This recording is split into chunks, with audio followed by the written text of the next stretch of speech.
Right, ready and live. Howdy, folks. Here we are back on air with What Was I Drinking? And of course, where are we going to start? Where was I drinking? So, because it really annoys our local boutique winemaker, Tim Smith, Harley riding, no, Indian riding, no, maybe Vincent riding, winemaker Tim Smith, I'm going to stay in Nashville. I'm going to stay on the main drag in Nashville, 2 or 3 doors down from Tootsie's Purple Orchid. You'll find Robert's Western World, and Robert's Western World is a great honky tonk. You'll know you're in the right place if there's racks and racks and racks of boots either side on the wall, because Robert's Western World used to be a boot store, Western gear store, and goes back to the 1940s. The last time I was in Nashville, I went to, well, I always go to Robert's, and there was this, it was a Tuesday night, there was this three-piece playing up on the tiny stage, really old fella on a double bass, really old fella on a skiffle drum, and a young Skeeter on a very battered old Gibson Stratocaster guitar. And as soon as he hit those strings, we all looked at each other. It was kind of like, oh my goodness me, what have we walked into? He turns out to be this absolute guitar phenom and plays down there on Tuesday nights. So where was I drink? Oh, and the beers, Miller Lite or Lone Star. I prefer to drink Lone Star. It's a Texas beer. It's a great draft. But Lone Stars and Miller Lite are $1.50 a bottle. So great drinking. It's on the main drag, Broadway in Nashville, and it's Robert's Western World, live music, and kind of it's kind of a bit like us, you know, here in the valley. Stick with tradition. Why wouldn't you? Why wouldn't you? Speaking of tradition, we have a tremendous traditional on tonight. We do. Do you want to give them the big opening rap, Kate? Well, yes, but I have to apologise to our Facebook friends because for some reason I can't connect to Facebook Live. So apologies there. I will work something out and I'll shoot it up there later, but that's a real bugger. Sorry about that. You can thank Zoom for that. But yes, today we get to go to Barossa again. And we're chatting with Reid Bosward, who's the winemaker there at Kaesler. So pretty exciting to look through these wines. Full disclosure, I do work at Kaesler. So I'm even more excited to be tasting these wines and having a chat to Bozzy. We've got a couple of the icon wines that we're going to be looking at, starting with the Bogan, and I think this is one of the wines that is, you know, the one that people often think of. There's two wines people often think of when they think of Kaesler. They're both Shiraz, and they're certainly known for their beautiful old vine Shiraz, and the work they do in that vineyard is second to none. I've been in this industry for 20 odd years, and some of the stuff I'm seeing Vanders, the viticulturalists, do in the vineyard is absolutely world class. So we're looking at the Bogan, and then, which is the 2018 vintage, which is the one that's out now, and then we're going to look at the Old Bastard, which my kids just absolutely love that they get to swear when they get to say the name of this wine. But that too is such an icon and a real cult wine for the brand, so that's really cool. And then we're going to have a little sneaky peek at a very special wine that Boz is really pleased that he's been able to make this, and it's only going to be available through the cellar door, so you have to physically come in or be on the database, and there's really strict rules around that. They're not just going to change that for anyone. So if you want to see this wine, then you are going to have to come and visit us or give us a call. But I'm really looking forward to trying this one. I haven't tried it yet, but I know he's really excited about it. So that's pretty cool. Pretty cool. Yes. To get to look at that. Well, and I'm taking a big theme out of the Bogan tonight. You've got high vis, Jane, tonight. So I did notice that. it's been a big day on the small flock farm today. We've had all sorts of things go on, and so I thought, yes, I'm going to keep my high-vis shirt on, and so tribute to the bogan, and tribute to all the brave souls too that are listed on Plenty of Fish dating website. They're all in high-vis. You know you're on the right dating website for those sort of chaps when there's no photo of the chap, just his ute, the dog, and the boat. So, or the greatest catch. So I'm doing the bogan high vis today and loving it, actually. Oh, and special sponsors spot. Went in to see the boys at Barossa Smokehouse Butchers, Steve, Pete, and young Kyle the other day, and they said we've been feeling a bit neglected, which is probably because I went down to Coonawarra to judge the James Halliday Cabernet Challenge and haven't been in to have a chat every day. No. So today, because we've got classics, because we've got the bogan, the bastard, and this really new thing, I've gone for the boys' signature.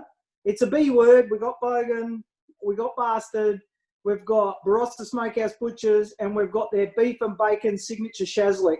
You cannot go wrong. Oh, with Pete's super secret ingredient barbecue sauce. So excellent. It's a big day on where was I drinking? Who was I? What was I drinking? It sure is. And we'll bring Boz over in a second.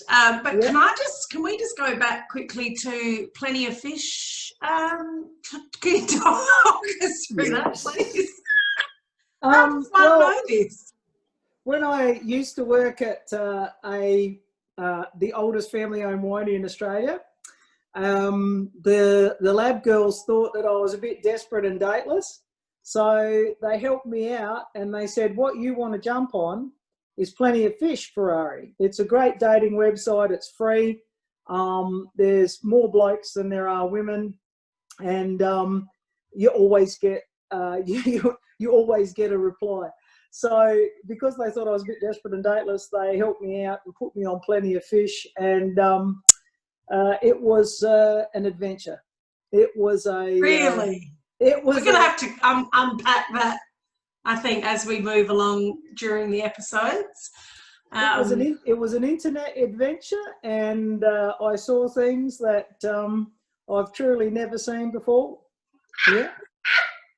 Well, if anyone's got any updates and thoughts around future lad for Jane, we can discuss that too. Put your hand up if you want. All right, now, that aside, I loved that. But shall we bring over our winemaker, Bozzy? Well, I think we need to get serious because we've got a couple of seriously good wines here. Actually, got three of them. I have become an instant bogan aficionado. I took the cork out of this bottle, and it has got a raspberry. It's got a raspberry charge coming out of there on the aromatics that is just delightful. So I'm keen. It's low cut raspberry body armor. It's Xena Princess Warrior, this thing. So bring on Boz and let's talk about the bogan. Yeah. He's here. I just need to turn your video on and unmute there, Boz, and then we can chat. Hopefully. Have you got him? There's some video. Hello. Can't hear you. Mute. Although this is good. Yeah. I think you prefer the unmuted version. There he is. The gorgeous gravelly tones of Mr. K. That's very soothing coming from you. Very, very soothing coming from you. So what do you want to know?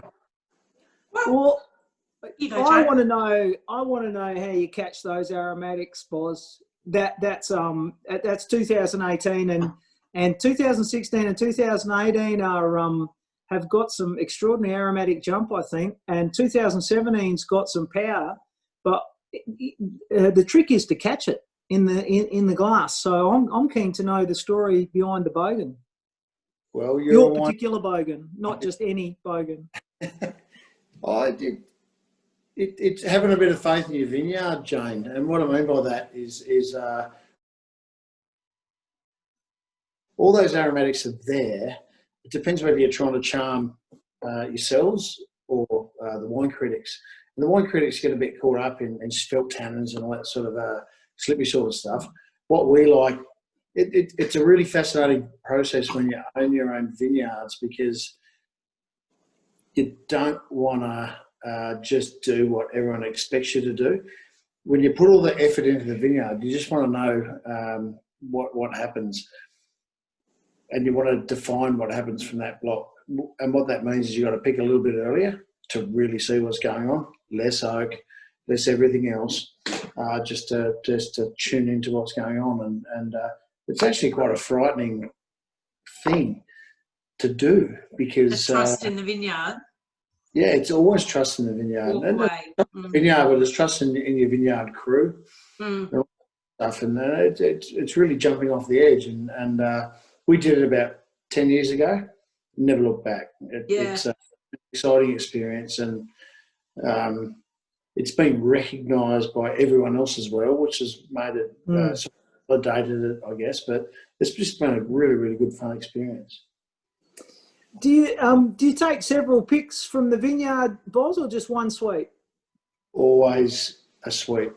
So, and if you're really brave, you just go for the whole thing all at once.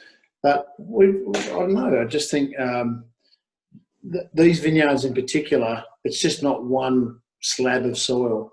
It's multiple versions of dirt. So if you're really paying attention to your vineyard, it's simple. The sandier bits seem to go off a little bit earlier, so you pick them. The clay bits take a little bit longer to ripen, and so forth. And I think that's for me, that's the most interesting thing that's going to happen with the Barossa in the future, is viticulturists and winemakers who buy their grapes, or viticulturists that are winemakers, are just going to start picking their blocks apart more and more. And Barossa's in such a beautiful situation, because we can charge a bit more for our wine, and it's okay to charge a little bit more for your wine, but most importantly, if you're going to charge a bit more, you've got to put the effort in. You know, the customers expect it and deserve it. So for me, it's a really, really easy thing. The conversations I hear around the pub about what people are thinking about their vineyards is the most exciting thing that's ever going around for the Barossa. We just got to get it out on the street. But most importantly, turn those conversations into wines that actually matter. So can we, the Bogan is a fun name, and I think, you know, these two wines that we're looking at are pretty fun, and they're fun to say, and they're memorable. But can you give us, I've heard many versions of why the Bogan's called the Bogan. Can you set the record straight and tell us why the Bogan is the Bogan? No. Well, can you give us a version? I'll give it. And no disrespect to you and Jane, but I mean, I find a lot of winemaking pretty cheesy. Sorry, not winemaking, wine marketing pretty cheesy, and it sort of shits me off, because it belies for all the winemaking that goes on, wine marketing rather, that goes on. The people that are actually doing it look at it and just go, "What? No, that doesn't even relate to one single thing that we do on a day of a life of a vine or whatever." So I personally, I just got a little bit short with it. But I invented this name. I didn't invent it. The Bogans weren't invented. It's a whole social class in the western suburbs of Sydney. And I came from the western suburbs of Sydney, just getting to the point. And one of the mates that I went through uni with was a guy called Peter Gago, and he was always going to end up being the Grange winemaker. And Pete wouldn't mind me saying that we have a differing sense of humour. But I always said to him, mate, one day it's clear you're going to end up being the winemaker of a Grange one day. Everyone knows it. It's clear. But what you don't realise is I'm going to make a wine one day called the Bogan, and it's going to be better than Grange. We both achieved what we set out to do. And Pete's obviously now making Grange, and the Bogans, well, Penfolds must be shitting themselves. they'd be frightened as. They must Good look at bloke. that and go, Pete, you on your game? You paying attention? The bogan is on the radar. Yeah. Oh, yeah. Yeah, they buy by the pallet over there. Hey, you know, nothing wrong with the western suburbs of Sydney. I spent a lot of time in Parramatta and Penrith myself years ago. I love you. Yeah. Yeah.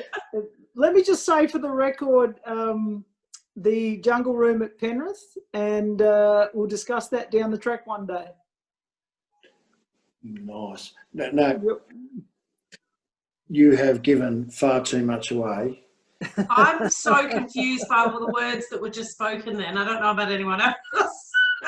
Well, anyone that's correct me if I'm wrong, Boz, but anyone that's anyone in New South Wales follows rugby league, yeah? Yeah, absolutely. Yeah, Parramatta Eels and have always been a great side.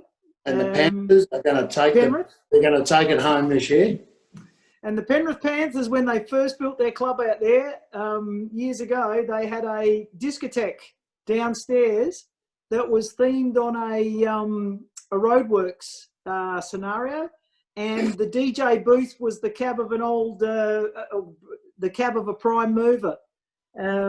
So yeah, it's, so all I'm saying is, once upon a time when I lived in Sydney, that's where we lurked around. Lurked. Yeah. That sounds about right. Only you would know that private information. Talking to a Balmain Tigers fan, Boz. Oh, me too. I grew up in the inner suburbs of Sydney. That's where my whole family was from. And my wife, she lived in Balmain, so it's very close to my heart. But yeah, to hear you talk about it so passionately is fantastic. And I've got to tell you that on our wine list, the people the real supporters of Kaesler, all four of them are going to are going to be listening to that Balmain thing and go, Bogan sales just by 9 bottles. I'm going to make their night. This is for all the Kaesler fans that are Balmain Tigers fans. Okay, we got very close. We didn't win 2 premierships, but we got very close. We got robbed by Canberra in one, and we got robbed by Canterbury in another. Not that I took any notice.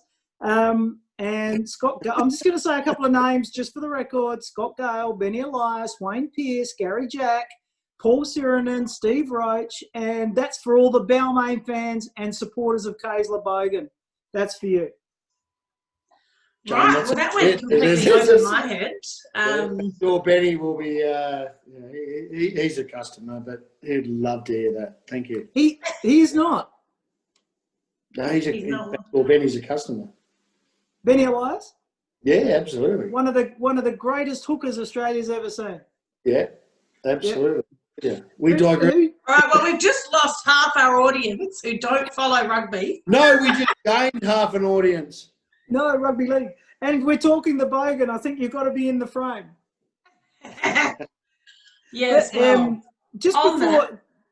before you go on to the old bastard, Boz, exactly, can you just give us 2 location points for where the vineyard is for the Bogan compared to the bastard? Yeah, the Bogan's out. The primary source of that is out at Marananga. Oh, so okay, the western side of the Barossa. So it's just a fraction more clay, a fraction deeper soil, and just a slightly bit warmer. Yep. Where the old bastard comes from, which you're going to try next, is closer to Newry. And it's a good question actually, Jane, because we're always trying to impress on people about the small differences that make Barossa greatly different, and where the old comes from is just there's a fraction less clay, a little more loam, but more gravel. It's the tiniest differences make the biggest differences, and yeah, beautiful. Thank you. But it's without understanding where we girls have talked about in the past, but everything that we're always trying to do as a collective, when I say collective, whether it be with Jane, Kate, or everyone else in the Barossa, is just trying to express to people that there's the Barossa, and those little fine differences are really what make us special and different. And we know it. We just have to communicate it through things like this. So yeah. No, I agree. And I think, you know, coming to work with you guys, I've really seen so much of that passion around the soil. But you guys are like soil geeks, which is really cool. Yeah. And, you know, those vineyards, I look at some, I remember I was going out to one of the Alter vineyard the other day, and I was given the instruction it's on Jenke Road or whatever. And so I'm driving along there. I had no idea anywhere else on the road to go, but I just looked for the old vines. And that was how I knew I was where I needed to be. And it is a beautiful vineyard. You'll know when you get. Yeah, you do. You're like, well, that's got to be it here. But yeah, thinking about how much thought goes into the wines from the very beginning, from the soil health all the way through to the glass, no stone is left unturned with regard to the detail. And it's a privilege to be able to work with these wines. And I agree. I think Barossa is so much more than one space, you know, one region. There are so many different pockets of it, and we're seeing that with all the wines, Jane, that we've looked at, haven't we? The variants between the vineyard sites and the vintages, the vintage variations are giving so much away as well, which is really great to see all of that.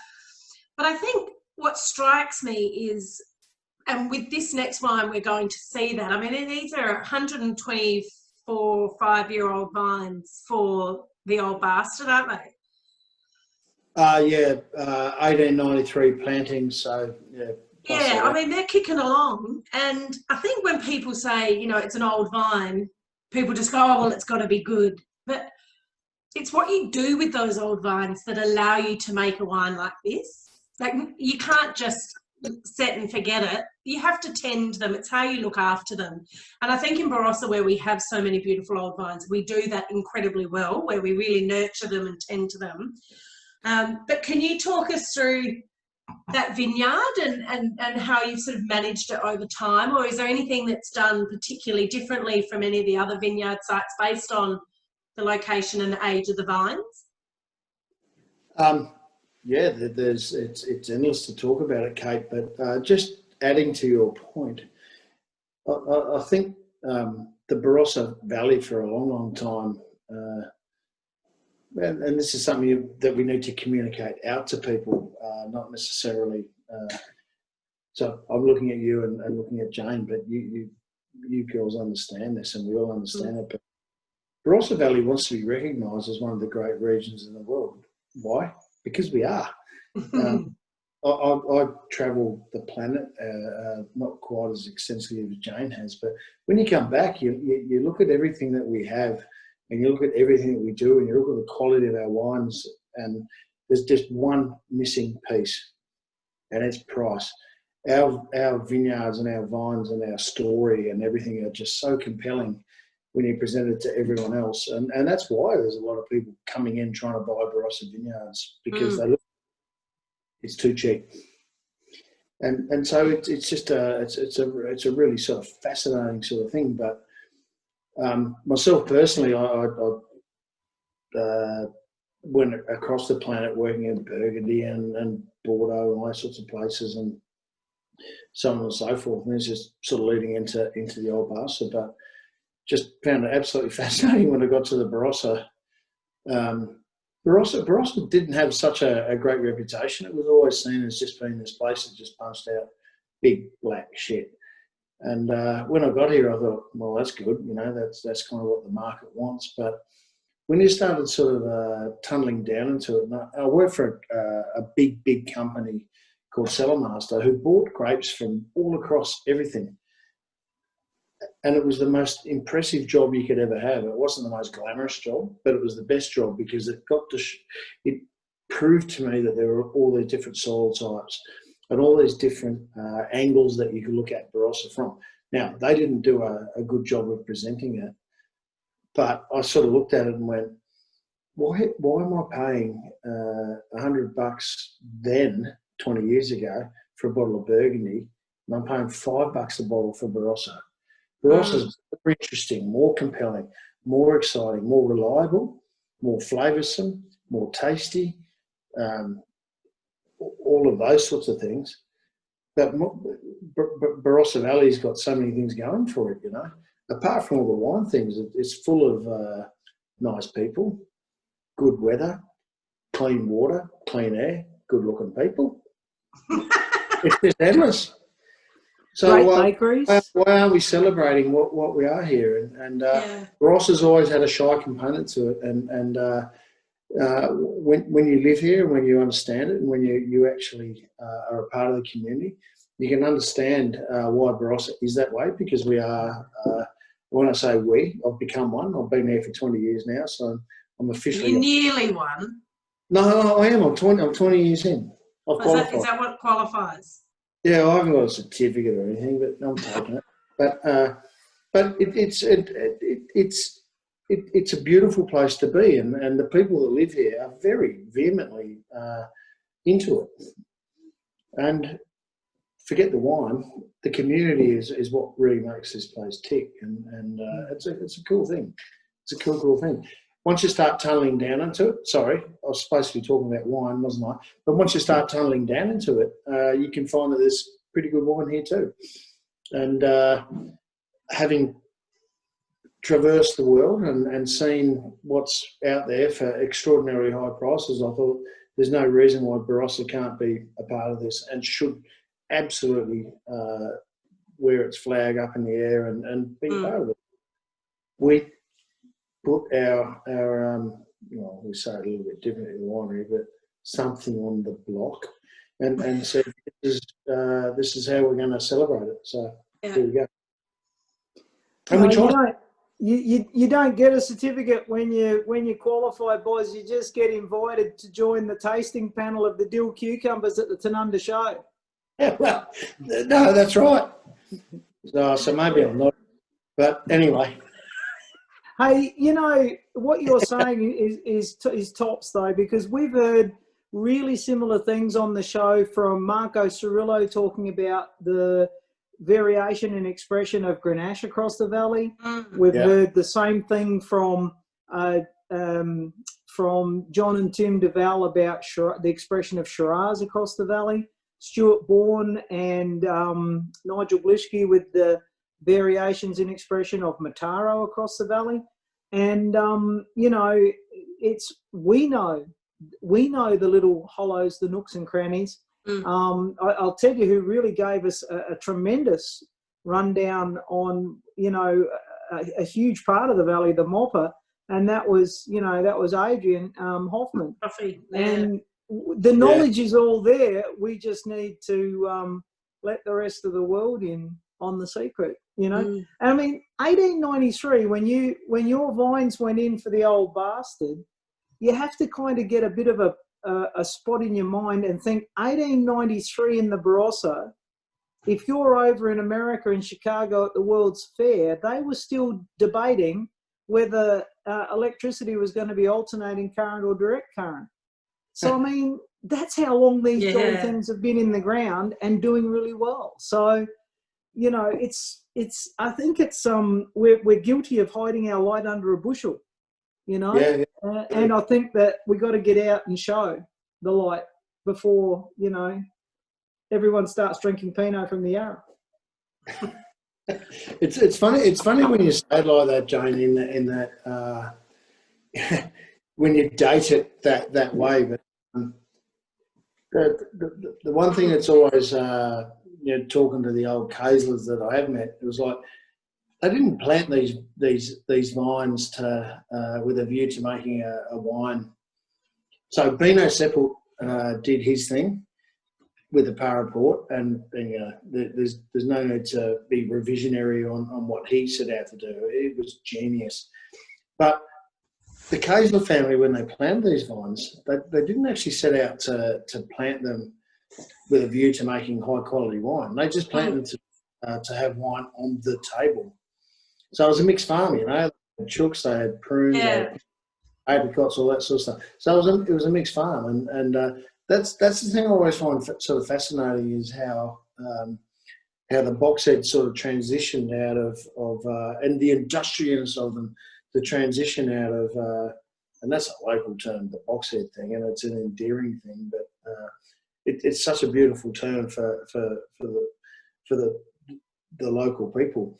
But the fact that they had the ability to keep what wasn't fashionable and stick it out through all those times was absolutely remarkable. But they only planted these vines to have wine on the table, not to make it. No, not like they were visionaries; they were sort of accidental visionaries. Yeah, and yes, Kate. Yeah, and in retrospect, it was such a beautiful thing. But if they were alive, they'd be going, "Holy crap! That was good." Whoa. But it's absolutely amazing. Yeah. And we're beneficiaries of it at Kaesler, and then you look at the Henschkes and the Kaleskis and all those other sorts of things. It's just it blows my mind actually. Like I just feel very fortunate to be in a community where people still stick to that shit.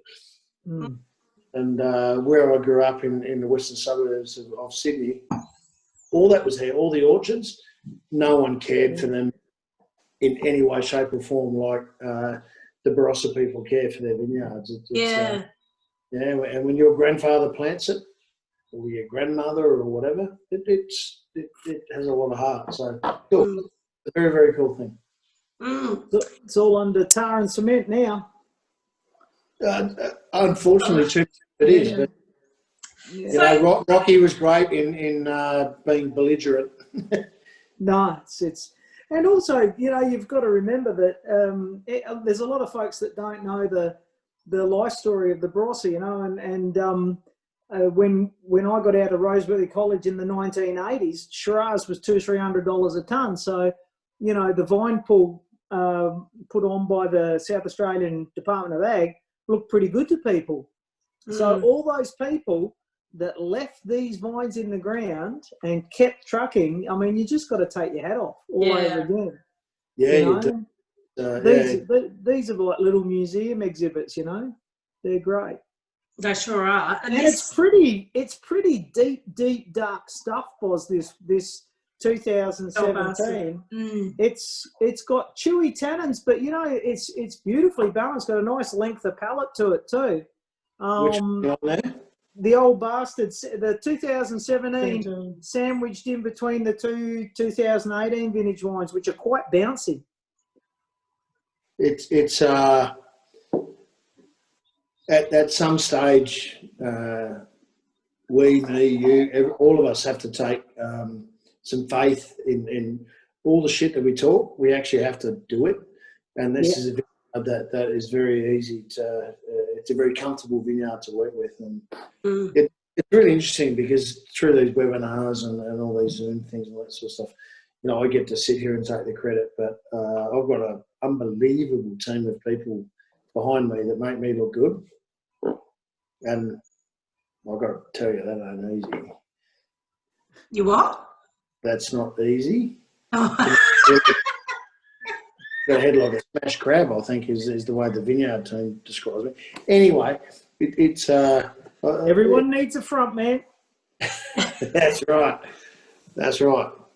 So, but it's remarkable how it's the viticulture in the Barossa over the last 20 years and this is the winemaking's nipped up a bit, but it's really the viticulture that's taken, and the respect for our soil and all that sort of stuff. The thing always amazes me about the Barossa is when our German forebears came down here, they brought all their German viticulture and their farming techniques with them, and that's fine, except European soils are vastly different from South Australian soil. And that's cool. Like we don't expect them to be soil scientists. Yeah. Now that we all are now soil scientists, you start looking at it and going, what the hell have we been doing? So now I've got a team of guys working around me that are going, well, Bossie, we need to use some science here. And we're going, use it, use it, use it. Now we're starting to change completely the way we look at our soils and the way we farm. Why? Because the way we were doing it was exactly the way the Germans did it when they came down 150 years ago from German soil. And now without that experience and knowledge, yeah. Yeah, now we're scientists. And I don't think our forebears would be grumpy. Just we're just having to tune things up a little bit, and it's exciting, Our viticultural team, I think, is one of the hottest things going around. But the way they think, every single day they come to me with something and go, "What about this?" And I go, "No, I don't know. You're messing with my head here." And I think, yeah, I think too, that comes from, and you said this before about owning all of your own vineyards. So, that's really important that you've got this access, I suppose, that you can, you do what you want to do to them, and that you own them. Yes. And the years of experience that you've had in these vineyards, it is that is what has provided the attention to detail and that understanding, that really deep understanding of each of those vines, what they can do and what happens in the years. That really can't be overlooked, how important that time is, I suppose. I think I said it to you the other day, Kate, like the longer you own a vineyard and the harder you work on it, the less winemaking spin you want to put on it. Yeah. So to add to what you were saying, like we do all of our own vineyards, and every single time we pop out a wine, it's like I sort of go back to the winemaking team going, too much oak, too much oak. What? This is half as much as we had the year before. But the more effort we put into the vineyard, the soil, and all that sorts of things, and the more investment you place in the dirt, the more you actually want to see what you've done there. That come out in the wine. Yeah, and winemakers, all winemakers are weirdos for a start, right? But they really are. They're eager. Yes. Yeah. And that's why Jane got out, because she's not egotistical and she's just the most sensible person on the planet. But the more you see that vineyard and the more you see that dirt, the more you want to less interfere with it. If there's such. And so as I get older, I get paid more and do less. Well, and you've talked about bring that on. Yeah, I'm liking that theory. But you talked about, I've heard you talk about a young winemaker, what you were like as a young winemaker, what you are versus as an old winemaker. Winemaker? I didn't mean old, I meant more experienced. That's all right, Kate, I'll take that. Right. Is that like the young bull and the old bull? Yeah, it's exactly that. Yeah. That's a good analogy. Hey, I've got to say, I keep going back to the wine, and I hear what you're saying about letting the fruit speak. But this is really, and for all the science that you might have used in the vineyard, I've got to say, this is very much like the old school stuff that I've been seeing from PL and Charlie and Robert O'Callaghan. This is the dark and chewy end of the spectrum in a good way. This is really old school, dark and chewy. It's really, and there's no grip in the tannins. There's no aggression. For a 2017 Big Banger, it's an incredibly tidy form, mate.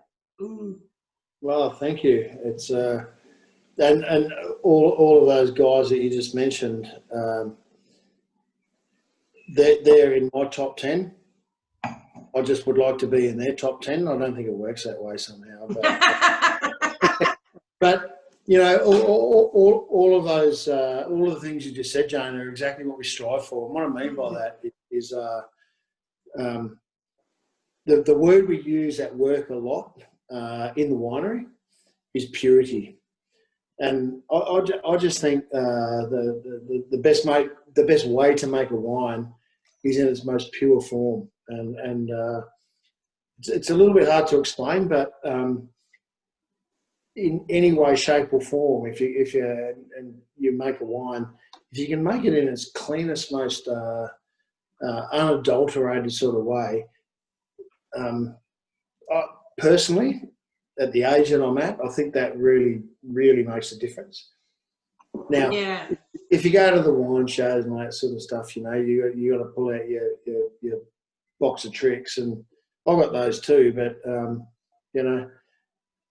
that's not what impresses me anymore. It's funny, once you get past 50 or some sort of point in time, you want to make wines that you're remembered for, not that you're remembered for. And what I mean by remembered for is just not cheap tricks. And I just think we have vineyards that we have been allowed to do some really, really special stuff with our vineyard team. And the things that we're trying to do won't be recognised in the next 5 minutes. These are things, not necessarily wines that you can taste, but at a viticultural level, these are wines that are going to be fine for a long time. But they're actually, what we're doing in the vineyard is stuff that I think is very transformational in the way people are going to think about viticulture. Whole nother conversation. But hopefully it shows through in the wines. That's really what I hope. Well, this is definitely the deep dark purples. It's it's the plums, it's the quinces, it's the licorices, and it's for mine. It's traditional stuff, and traditional doesn't necessarily mean hung up on old practices. Yeah. Traditional means that if I open this bottle in 10 years' time, it's going to be travelling well. So, and it's not going to be. That pleases me. That from you, and it's not going to be ripping your mouth apart. Yeah. Someone hasn't spent a big number of dollars on a tricky brand new American oak. It doesn't smell like pencil shavings. It's actually really integrated. And to be fair, it's the deep dark purples for mine. I like it. Yeah, I think that the cellarability is a really good point, though. I think it's got a long time to go. Mind you, going back to the Bogan, I am a fan. It is the Xena Princess Warrior low cut raspberry body armor. I quite like that too. So I'm a bit of a fan across the board. Good. And I haven't seen those two next to each other before, boss. Well, that's you're pretty much cutting across except for that one, you're cutting across the vineyards. But I do like the Xena Warrior comment. Like that's it's cool. Yeah, I've got my marketing hat on. Before we go off the old bastard, and bear with me whilst I bore you with my marketing. Can we go back? You just want to go back to low cut, don't you? No, Riesling. We can pop her in there. Oh, Riesling? Yeah. Anyway. Oh God. But that the label on here is so iconic. Like people have known this all over the world. It is so recognisable. And that's an original Ralph Steadman, right? That is an original Ralph Steadman, yeah. I mean, that is extraordinary. Can you just humour me and explain how that happened? Yeah, so it's pretty simple. So the biggest shareholder in Kaesler is a dude called Ed Peter, and he absolutely had it fixated that he wanted to have a wine called Old Bastard. And I went, "You are crazy, you're insane, what are you smoking?" And he went, "Check this out," and we did it. But he said, I definitely want to do this thing, and I went, "Okay." So I wanted to take the whole Kaesler thing down, everything else that you see in Kaesler, and he said, I said, "Yeah, this is psycho shit, like this is mad, it's not going to work." And he went, "Don't care, I'm the biggest shareholder, do it." And I went, "Okay, I'll do it." Anyway, it turned out to be very successful. He would think it's because of the branding. I'd like to think it's because of Schvelt winemaking and intuition and vineyard and all that sort of stuff. But we'll call it a combo. Branding 101 tells you that you've got to make something that's distinct. And what we have learnt over the years is you can make any sort of wine that you like. It's very, very easy to make whatever wine that you like, and you can put a dumb name to it, but you better make sure that it's bloody good. Yeah. Yeah. If you use a dopey name and it's a B grade, not even B, it's got to be A plus. Yeah. A plus. If you want to go and choose a dopey name and go down that Eric branding path, you want to be on your target. And sort of did it, and it was a risk, but the great thing about Ed is for him, taking a risk is just another part of the day.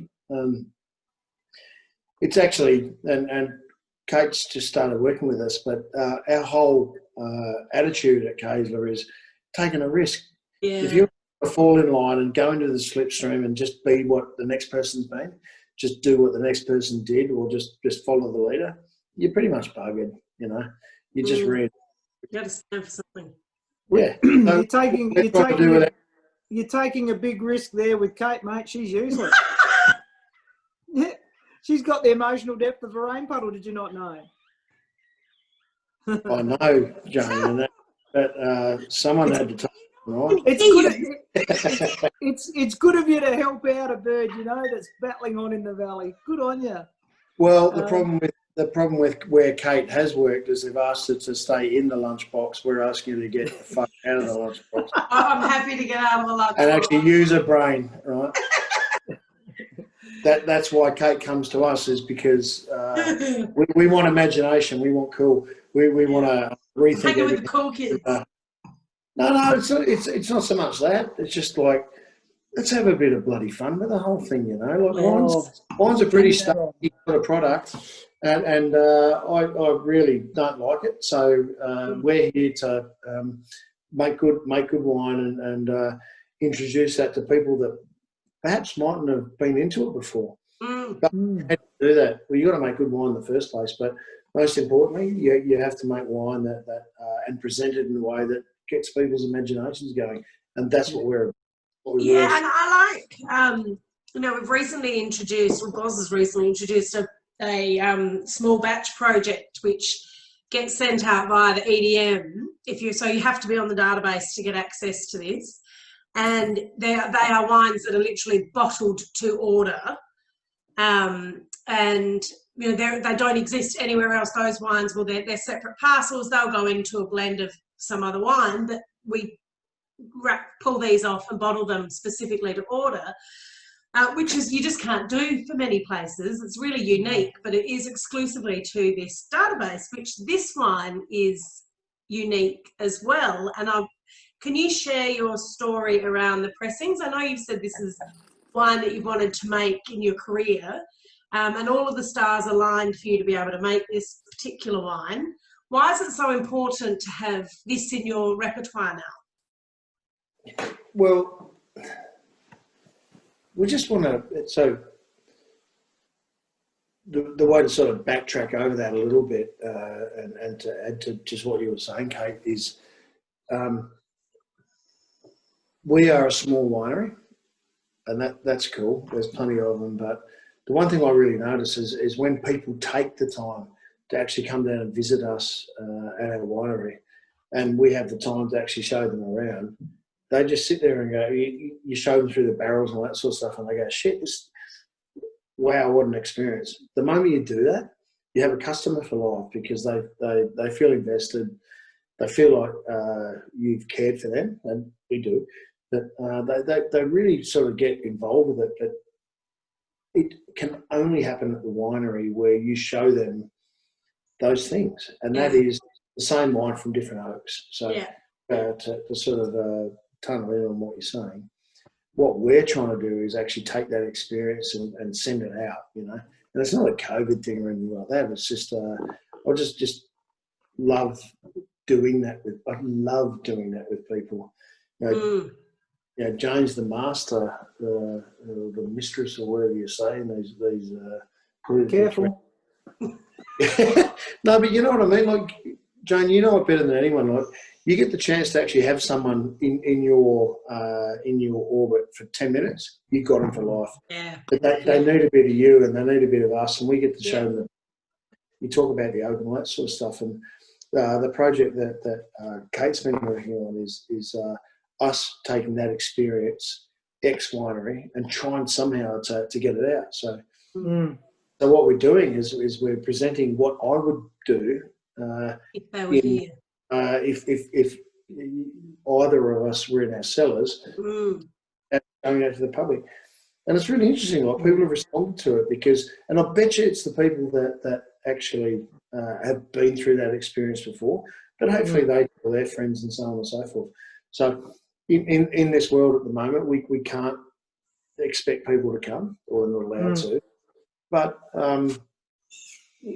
it's when people come and see wineries and they get to have the Boz experience or the James experience or whatever, they never forget it. No. So how do we take that instead of it being a come here? How do we extend it? And this is our experiment, I guess, in how we do it. And most people I know that come to the winery are into their wine, and they can taste the difference between new and old oak.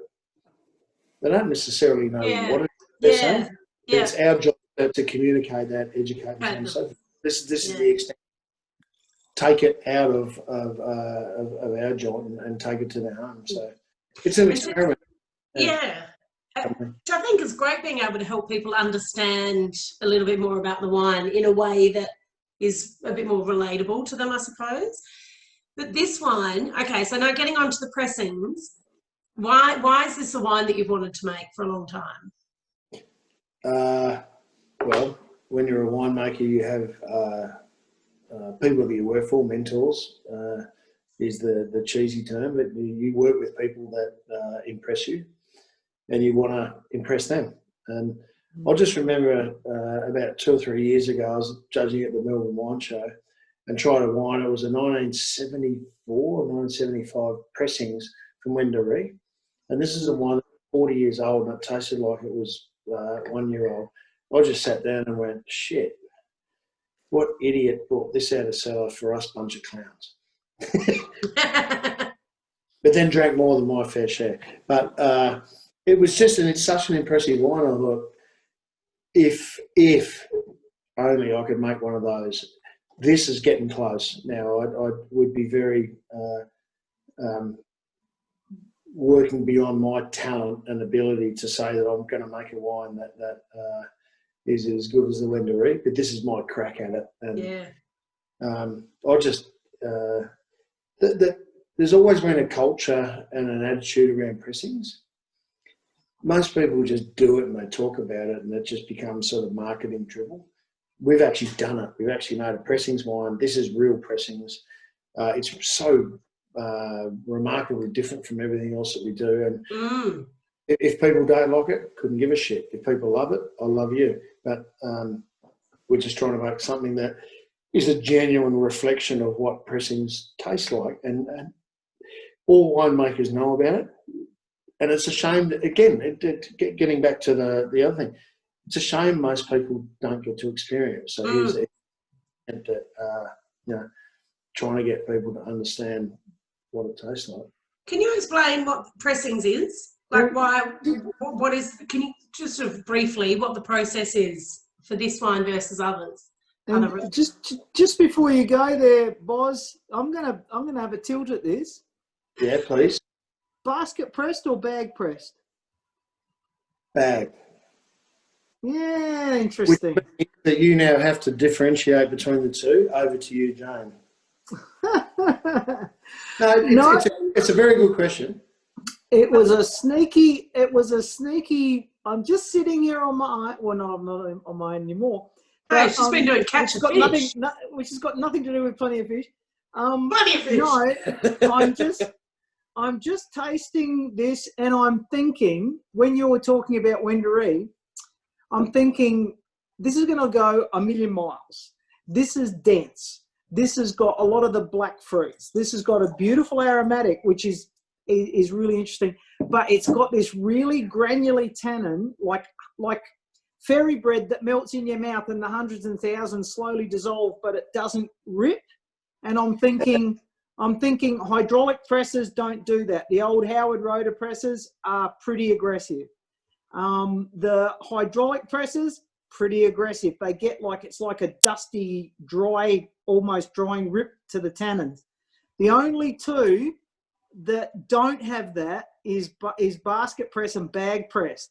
And basket press has got to be left for a long, long time. So you tend to get just that little bit of air to it. Bag press, you don't. And it's the fresh fruit with the granular tannins. It's the combo that gets me. How'd I go? Well, the sooner you're back in the winemaking, the better. That was bloody good, Joe. No, not me. Not me. Absolutely. I'm not having too much fun outside of the winemaking, thanks. No, well, just to add to you. this, you know, like you had Dave Lehman on here recently, and he does his HP hydraulic pressings.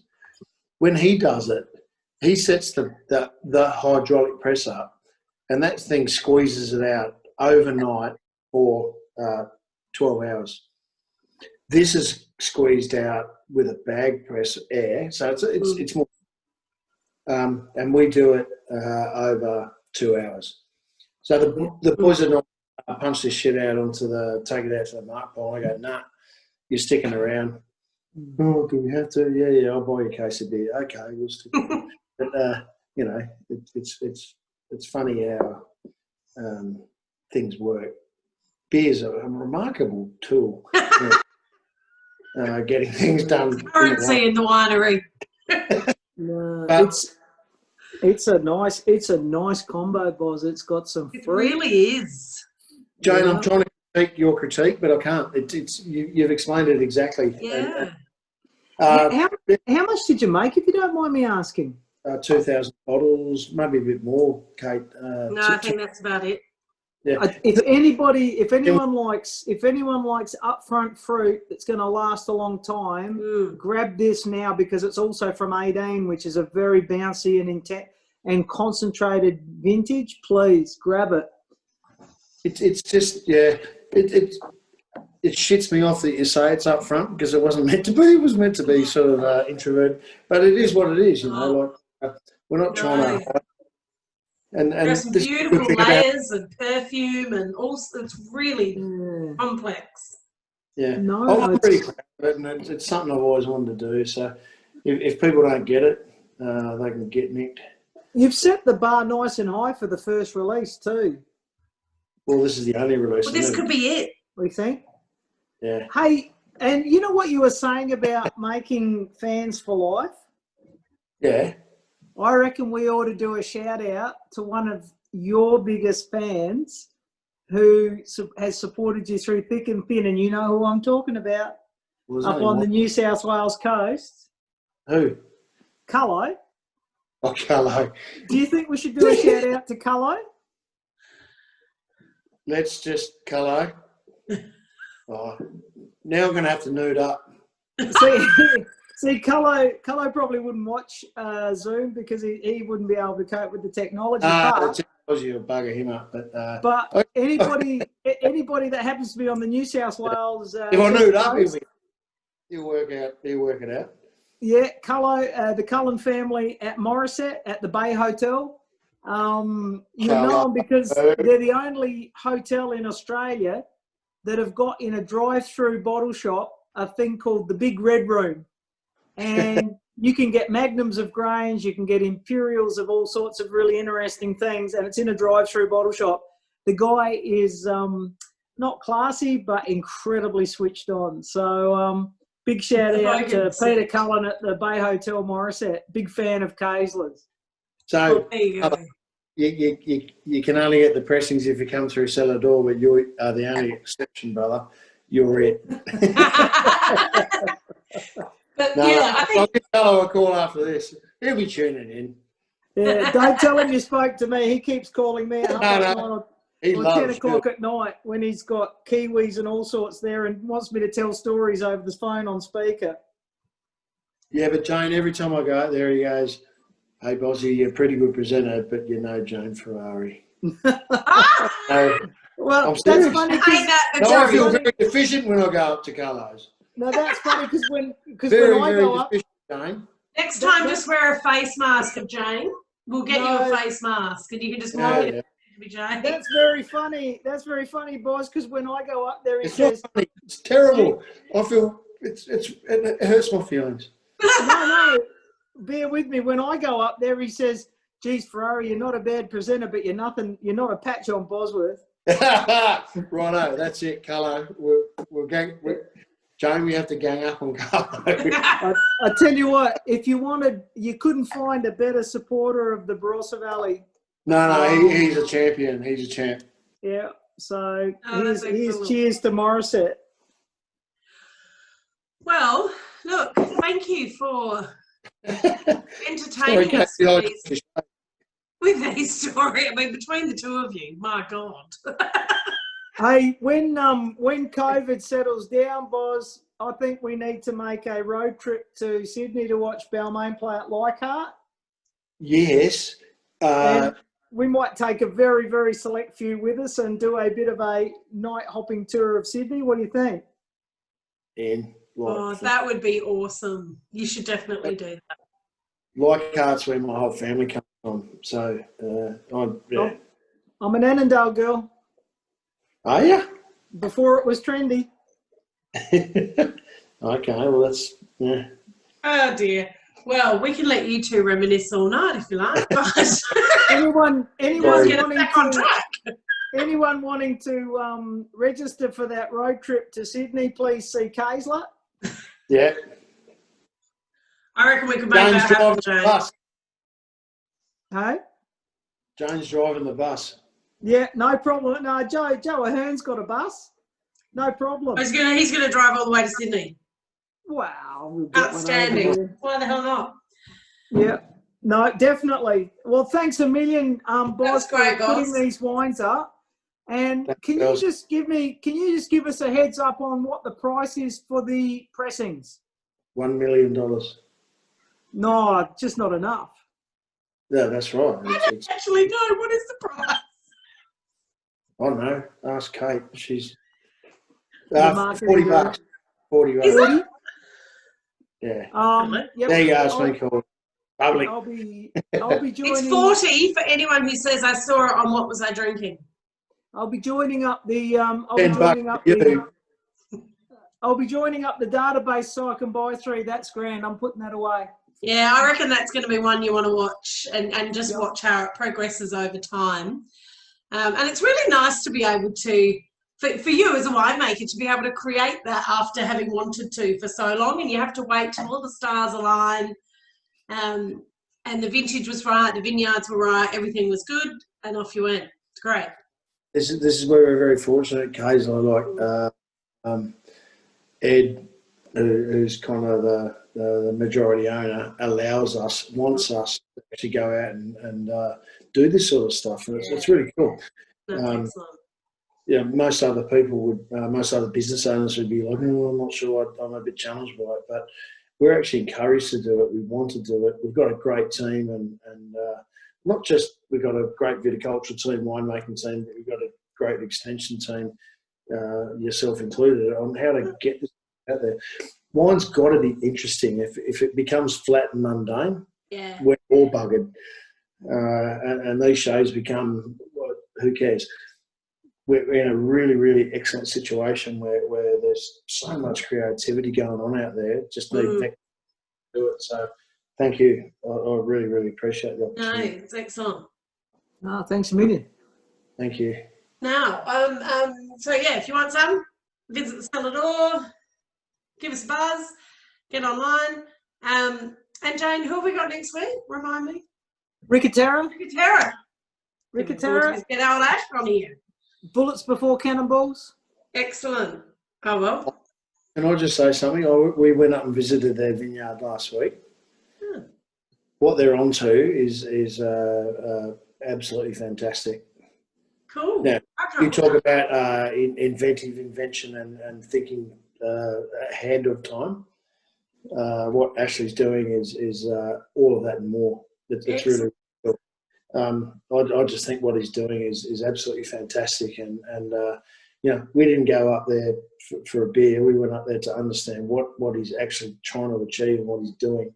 And it's awesome. It's really, really awesome. totally experimental, totally risky, but totally cool.